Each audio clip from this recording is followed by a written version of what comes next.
I'm sure you've heard the expression before. Curiosity killed the cat. Maybe a parent said it, a teacher.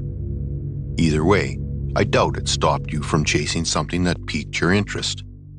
I don't blame you. We're wired to explore the unknown. But here's some advice. Sometimes, it's better not to know. Sometimes, ignorance isn't weakness, it's survival. I learned that the hard way, and I'm still paying for it. 2 years ago, I was living in a sleepy little suburb in West Virginia. Quiet doesn't begin to describe it. The most excitement we got was when my neighbor, Albert, suddenly moved out and left one of his cars behind. Albert was odd, reclusive. I don't think I ever saw him leave the house. I used to wonder how he threw out his garbage because his bin was always empty. His lights stayed off day and night. No noise, no movement, just stillness. I only knew his name because I looked up the deed to the property online. Albert Burke. That was a few weeks after he moved in. I hadn't seen him since. Couldn't even remember what he looked like. Just his eyes, cold, unblinking.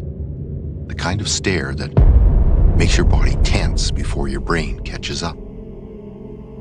He had 2 cars, a gray Honda Accord and a blue Jeep Grand Cherokee. The day he moved, I was doing dishes and heard the roar of an engine. I looked out and saw the Accord tearing down the street. It was the first time I'd seen him in months, and the last. But the Jeep stayed.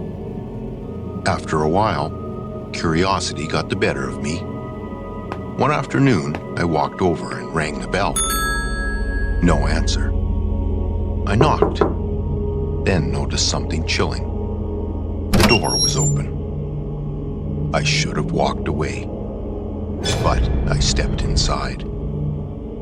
The place reeked of rot. Trash covered the floors. Flies buzzed in the shadows. In the kitchen, slabs of meat, blackened, bloated, lay strewn across the counters. For a terrifying moment, I thought it was human flesh. It wasn't, just beef. But still. His bedroom was empty, no clothes, no shoes, nothing in the drawers. It was like he'd never lived there. That should have been comforting. It wasn't.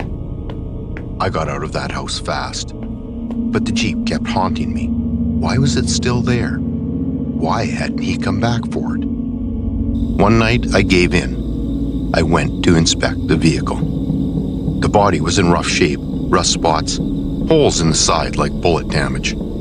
On the windshield, someone had scrawled in faded paint, 7654, abandoned. The left door looked replaced, hastily, poorly. Both rear tires were flat. Inside, it was like a time capsule. A dusty McDonald's Coke cup, tapes, papers, keys in the passenger seat. In the back, a huge laundry basket buried under old blankets. But something caught my eye. Peeking out from the folds, something pale. I leaned closer. My heart stopped. It looked like a finger. My breath caught in my throat. I stumbled back, trying to calm myself, trying to rationalize what I'd seen. Then I remembered the keys on the seat. I reached in, grabbed them, and walked to the back. The rear window was painted black. That detail hadn't registered before, but now it screamed in my mind. I unlocked the trunk. The moment the latch popped, a wall of stench hit me, hot, putrid, alive. Flies poured out like smoke. Inside were cardboard boxes, and in those boxes, a body, decomposing, limbs bent unnaturally. Maggots swarmed over dark, sloughing skin. Cockroaches skittered through the bone and sinew. I couldn't breathe. I dropped to my knees and vomited. When I could finally stand, I ran home and called the police. They arrived within minutes. Soon, my quiet little neighborhood was wrapped in yellow tape. I answered their questions as best I could, but I was in shock. A few days later, they were back, with shovels. They dug up bones, skulls, multiple graves. Everyone thought it was obvious. Albert Brick had been a killer, that he'd finally slipped up and died in his own trunk. But then the police told me something that made my blood run cold. The body in the Jeep was Albert Brick, meaning the man I saw wasn't him. The real Albert had been dead for who knows how long. The man I'd seen, the one who moved in, who drove off in the Honda, that wasn't Albert. He was a stranger, a thief, a killer, and we had no idea who he was. Worse, neither did the police. No ID, no fingerprints, no name, and I couldn't help them. I'd barely seen him. All I remembered were those eyes. Cold, empty, predatory. How did he bury the bodies in the yard without a soul noticing? How did he live like that, right next door?